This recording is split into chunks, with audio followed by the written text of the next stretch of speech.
Wow! Humans can distinguish between more than 1 trillion scents, and each person has a unique odor. Tell me about it. Just kidding. This ain't smell-o-vision. But have you ever wondered how this sense is possible? Well, let's sniff around and find out. Imagine you're eating a freshly baked cookie. Not only does it smell good, but it tastes delicious. As it crumbles in your mouth, it starts to release little molecules. These travel through the back of your throat, while some of them make their way into your nose. Now, picture yourself walking into a room with a vanilla-scented candle. You identify the musky smell through a process called diffusion. Air and odor molecules spread freely in all directions until they reach your nose. Let me shrink myself down to the size of an odor molecule, and I'll show you how it works. As you take a deep breath, I'll enter through your nose, the first organ of your respiratory system. Careful, don't trip on the boogers. Can you see those thick little hairs inside your nostrils? Those act as security guards, and they're as thick as the follicles on your head. Their job is to stop dust, debris, germs, and other particles from getting into your lungs. The shiny stuff on the edges of the hairs is mucus. No, it's not. Yes, it is. It traps the unwelcome particles that show up in your nose. It also keeps the lining of your nose moist because the skin there is very sensitive and needs constant hydration. Uh-oh, watch out! Sometimes I have to dodge these big, fleshy things that occasionally invade here. But not to worry. These are called fingers, and they're only interested in mining for the boogers. Further in, there are some tiny hairs called the cilia, but you can only see them through a microscope. They're another defense mechanism in your system. You've also got these in your ears and other parts of your body. When unwelcome visitors get trapped, the cilia move back and forth to push the mucus out of the way. They send it to either the back of your throat or to the front of your nose. Finally, we have some room. This huge chamber is the nasal cavity. It goes all the way to the upper back of your throat. Its job is to filter, moisturize, and warm up the air you inhale. Can you see those 3 extended pieces on the wall of your nasal cavity that look like small hot dogs? Those are the turbinate, and you've got 3 in each nostril. The first turbinate is the first tissue to meet the outside air. Oxygen molecules will go down that slide that leads to your lungs, but we're heading the other way. Some odor molecules go into your lungs too, but they come right out when you exhale. Look up at that thin layer of mucus. That's where we're headed. Right underneath the mucus, you've got more cilia, and then there's the olfactory epithelium. This is a very special tissue lying on the roof of your nasal chamber. Think of it as a block of soft, squishy sponges that contains a lot of important things, like the smell detectors leading to your brain. Oh, look! There are some teeny-tiny things branching out like little plant roots. Those are the dendrite, and they're extensions of your nerve cells. You've got around 8 million neurons in each nostril. Let's squeeze through and see what's going on further in. Here we are. These round little guys that look like small cherry seeds are your smell receptors, and they're supported by other cells, like a bunch of pillows placed between glass spheres to keep them in place. Let me just shrink even further and wake up one of those smell receptors. Here. Each of them is sensitive to a group of smells. I'll bind myself to one that's sensitive to my smell, just like a piece of puzzle fitting into place. The moment the receptor cell picks me up, it triggers a series of events.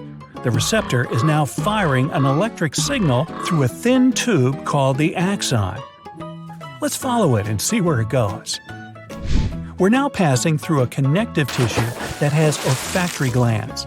These are responsible for producing the mucus in your nose that we just swam through. Knock knock. That feels like a hard shell. It's called the cribriform plate. and it separates your brain from your nasal cavity. It's got little holes in it to allow the nerves that pick up smells to go through. As we move upwards, the nerves are starting to connect into bundles. Squeezing through one of the holes in the plate, we see a bunch of them going further in. Oh wow, look at that! Those bundles of nerve connect to a little ball. That's the glomerulus. It receives the input from the little receptor cells and it will process it further. Even though it receives smell data from one receptor, it can detect multiple smells. You've got around 1,800 of those spheres extending above each nostril, and they're all located on top of the bony plate we've just squeezed through. Now, we're in the outward extension of the brain that sits right above your nasal cavity. It looks like a bulb, which is why it's called the olfactory bulb. We've got a long road ahead of us. The little processing spheres are now extending to something called the mitral cells. These are neurons, and they look like little spiders with very long legs extending on each side. Let's move further into the bulb, to the olfactory tract, and then inside the brain. The bulb is part of the limbic system. This is a large network of structures close to the middle of the brain that connects to the central nervous system. Brain cells carry the information to a small area in your brain called the amygdala. That's where you process your emotions. Stop it. Okay. It's also the area that activates your fight or flight response. Then the signals go to the hippocampus, the place where you make memories, process emotions, and learn stuff. Next stop, the thalamus, which sends some of the smell information to the orbital frontal cortex to connect it with your taste information. Smell is the only sensation that travels directly to the emotional part of your head. Other senses, such as sight and sound, first go to the thalamus. This acts as a relay center in the middle of the cerebral hemisphere, and it sends the data to other regions of the brain. But our sense of smell works in mysterious ways. When you haven't eaten for some time, your body produces a hormone called ghrelin. That hormone sends a signal to your brain, "Hey, you need energy, buddy. I can't find anything in your stomach." Your brain responds by making you hungry. The same hormone activates some receptors, which trigger the little smell bulb we traveled through earlier. This gives you a heightened sense of smell to improve your chances of finding food. Now, imagine you're in a store, and someone sprays some perfume on a piece of paper. You lean in to sniff it and close your eyes. That action works like an elimination process, where you remove one of your senses to heighten the other ones. It's like when people turn down the radio in their cars when they're lost or trying to concentrate. When you have a cold, you lose your sense of smell. That's called anosmia or smell blindness. And because the roof of your throat connects to your nose, when you chew on food, aromas are released and activate your smell receptors. With a stuffed nose, the smell molecules from the food can't reach the sensory cells. They can't make their way to the thalamus to connect to your sense of taste. This is why everything seems tasteless. Everyone smells the world using different receptors, and some scientists believe that every individual has at least one odor that they can't detect. It could be vanilla, garlic, menthol, coffee, or even certain kinds of fruit. Have you ever sniffed some spicy peppers that made you cough? A few years ago, scientists discovered that the lungs have some odor receptors too. But instead of sending the spicy scent to your brain, they give you a signal to cough. Quite amazing, isn't it? Who else knows what the nose knows? Your toes? Well, maybe on some future video. Bye-bye! The cornea is the only part of your body with living cells that doesn't have blood vessels. It gets nutrients and oxygen directly from the tear fluid on the outside, and the thick watery substance you have between the cornea on the inside, and also from the nerve fibers connected to the cornea. That's why contact lenses used to be a potential issue. The older ones were reducing oxygen supply, since the cornea mostly gets oxygen from the outside. This problem was solved, or at least reduced, when silicone hydrogel lenses came to the market. Some other parts of your body with no blood vessels are your nails, hair, outer skin layers, and tooth enamel. Did you notice your sweat sometimes smells of onions after your workout? You have nothing to worry about. There are two types of sweat glands in your skin. The first kind of glands are located on certain areas of your body, like the groin region and the armpits. They produce a specific oily fluid, which is a response to certain emotional experiences. Another type of sweat gland is way more common. They're distributed all over your body and are responsible for the specific sweat you get after the workout. The sweat cools your body down as it evaporates from your skin. It's 99% water, so it's practically odorless. Well, at least when it first leaves the pores and comes to the surface of your skin. But there are many types of bacteria on the human skin, and they feed on the nutrients in that sweat, together with skin flakes. One of the byproducts of this is specific chemicals, and their smell can sometimes strongly remind you of onion. You may have noticed you produce more saliva when you go for a run, especially if it's a short jog in cold weather. But if you're running a marathon and it's a nice warm day outside, you'll produce less saliva. It's your body trying to offset the drying effect, since you breathe through your mouth way more. But your body becomes more dehydrated over longer periods, which is why it's trying to conserve water by reducing saliva production. Every training you do, no matter how intensive it is, also makes you secrete more of a specific type of protein. It makes the saliva more viscous and sticky, which is why you may feel like your mouth is dry way more after your workout. Humans see the world 15 seconds out of date, which means your brain constantly keeps you a little bit in the past. This way, it helps you stabilize your vision of the world around you. Your eyes receive a huge amount of visual information. Yep, literally millions of colors, shapes, and ever-changing motion wherever you turn. It's not an easy task for your brain to process all that. The visual world alters all the time because of changes in viewpoint, light, and the rest of the outer factors. Your visual input changes because you need to blink. Plus, your head, eyes, and your entire body are always in some sort of motion. Your brain has to establish a mechanism that can create illusory stability. It automatically smooths your visual input. It doesn't analyze every little visual snapshot. It's like a time machine. You actually perceive an average of things you saw in the past 15 seconds at any given moment. The brain pulls together objects so they appear more similar to each other. That's why it tricks you into believing you're in stable surroundings. If your brain kept you updated in real time, the world would feel like a very, very chaotic place with constant changes in movement, light, and shadow, which would probably feel like you were hallucinating all the time. Your bones are really strong, but your teeth, which we also consider as part of the skeletal system, are even stronger. That's because of the enamel, the hard outer layer of your tooth. The enamel keeps the tissue and the delicate nerves inside your teeth safe. You're basically burning calories while you're thinking. When you rest and don't engage in any particular activity, except for the basics, which includes digesting, breathing, and keeping yourself warm, it's the stage where your brain uses up to 20 to 25% of the total energy of your body. That means your body will burn around 350 to 450 calories per day, while pretty much doing nothing. We're not the only ones in the animal kingdom with such a mechanism. Some small mammals, like the minuscule pygmy marmoset and the tiny tree shrew, devote the same percentage of their total body energy to their brain. Most of the energy the brain burns is to help its cells, the neurons, to communicate with each other.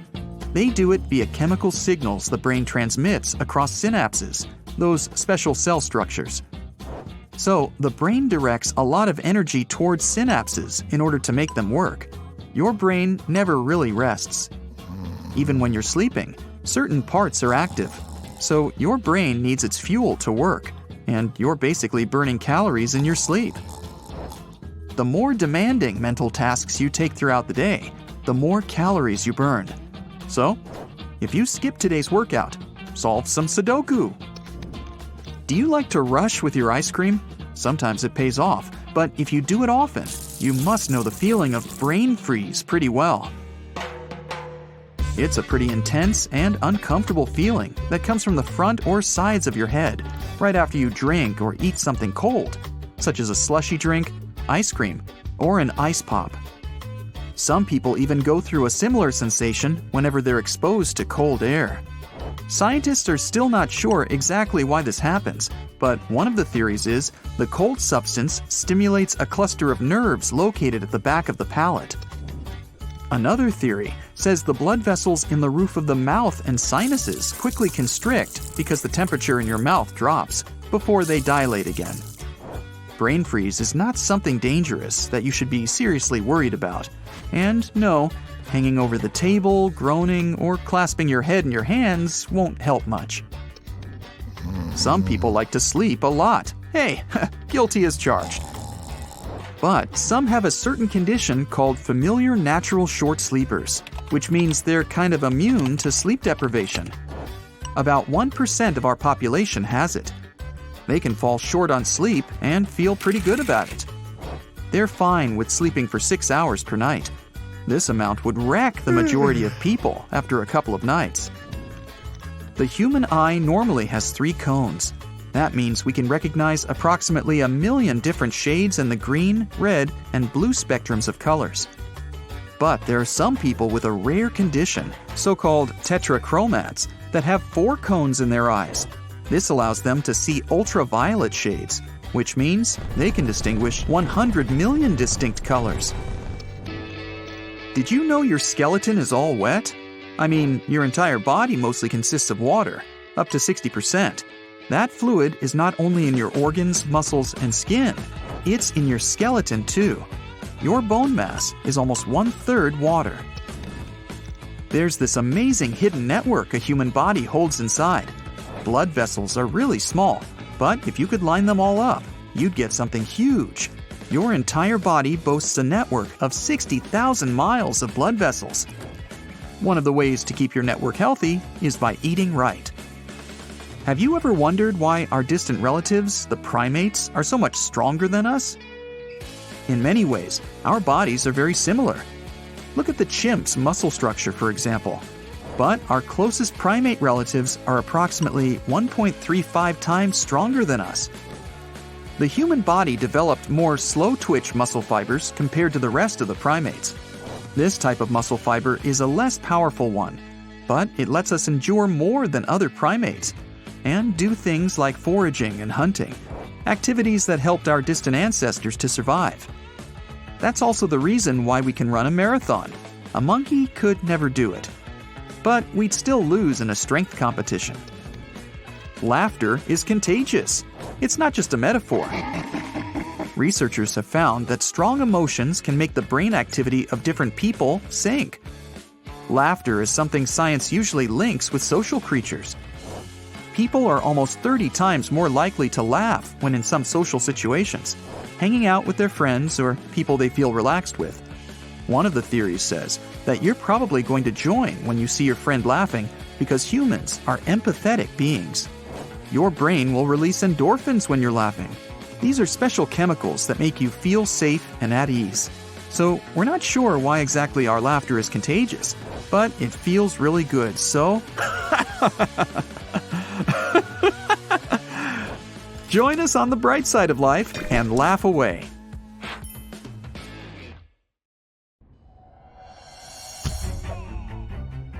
If you've ever hit your toe on a corner and felt that sharp pain, you know what I mean by why we have such delicate feet. Our feet are super sensitive. They're covered with this special hairless skin full of nerve endings. That's why it hurts so bad when we get a foot injury. Yet they aren't as delicate as we think. It's incredible how our feet are put together. They consist of 26 bones, 33 joints, and over 100 muscles, tendons, and ligaments. These are working together like a machine to let us move around. When we run, our feet work like springs. They must handle up to 7 times our body weight every time they hit the ground. Thanks to the clever arrangement of ligaments, tendons, and muscles, our feet store and return much of that force to the ground. By the way, they can also give us hints about our overall health. And every pair of feet is unique. No two pairs are exactly the same. They come in different sizes, shapes, flexibility, strength, and walking patterns. It's like our feet have their own personalities. But how have our feet come to this point? Researchers have been trying to figure out when and how early humans started walking upright. Well, they've been looking at feet, toes to be exact. Bipedalism, which means walking on two legs, was a major step in human evolution. It influenced a bunch of other changes in our lineage, like how we behave socially and develop our material culture.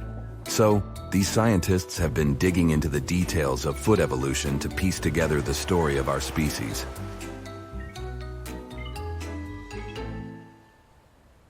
The team has been checking out these special joints called metatarsophalangeal joints, which are placed between the long bones of the foot and the toe bones. In 2015, they found that, unlike in other primates, this type of joint in humans faces upwards, allowing us to extend it, which is perfect for walking on two legs. But apes and other primates have downward-facing joints, giving their feet a hand-like grasp. In their latest study, the researchers looked at fossils of primates and hominins, a human group, to see when this upward-facing joint first appeared.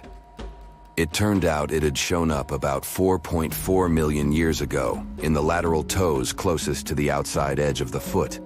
Yet the big toe kept its downward-facing joint until much later, about 2.2 million years ago. So, it seems like early feet might have still kept some grasping ability while people were adapting to walking on two legs. The fully bipedal adapted big toe evolved relatively recently. But weirdly, our feet didn't leave much of a trace in the fossil record until recently. It's frustrating because understanding how our feet evolved is crucial to unraveling the story of human evolution, especially when it comes to walking on two legs. Our modern human foot evolved separately to suit different needs. The chimpanzee foot is more flexible, suitable for climbing trees, while the human foot is stiffer, perfect for bipedal walking.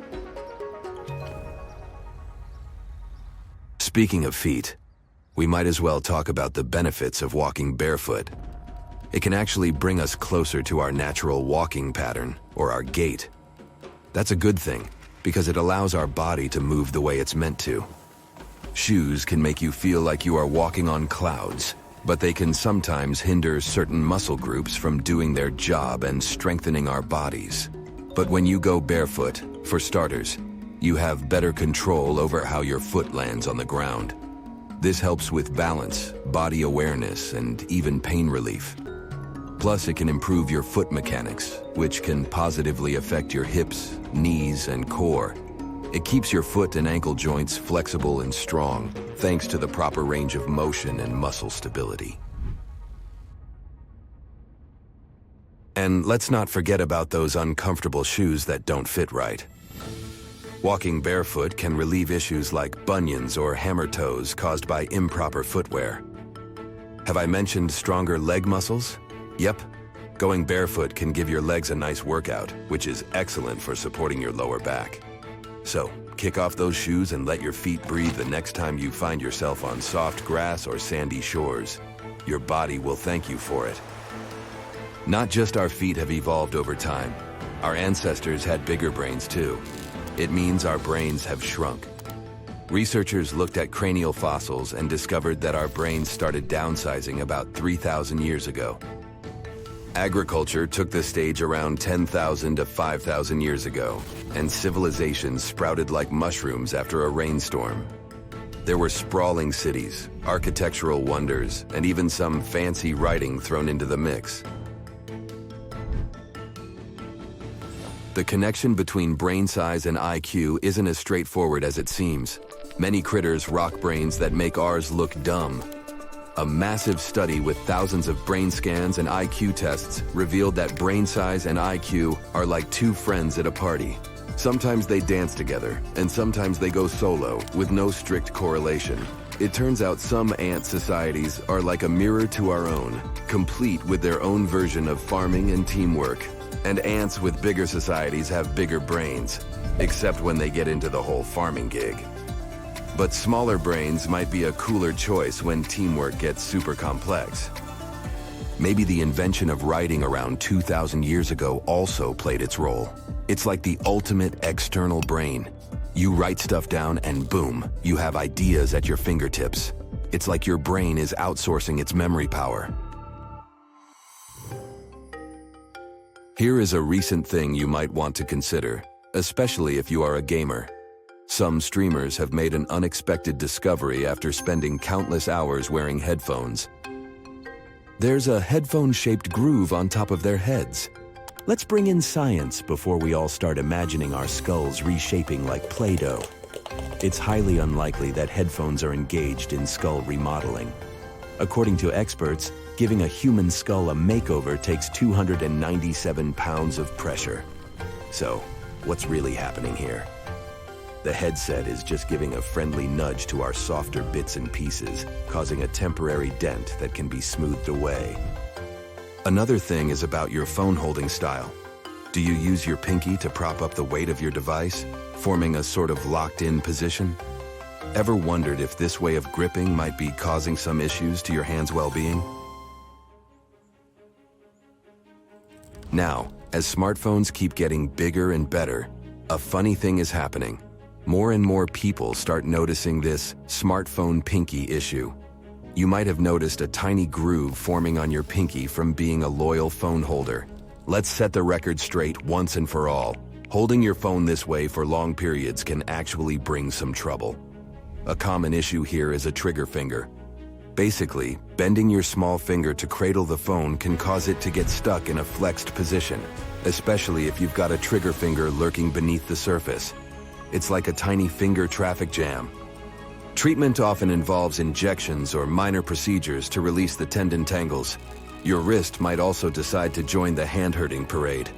This one causes numbness and tingling in your thumb and other digits. Plus, when your elbow is flexed, like when you're holding your phone to your ear, it can put pressure on the ulnar nerve, leading again to numbness and tingling in your ring and little fingers.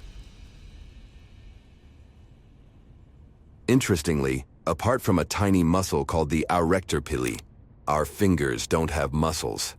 So how in the world do we wiggle them? The muscles in our forearms are like puppeteers pulling the strings behind the scenes. These muscle maestros initiate finger movements, and here's where the real magic happens. Those movements are like secret messages zipping down to our fingers through tendons. Think of tendons as those trusty messengers delivering commands straight to our fingertips. How's that for finger wizardry?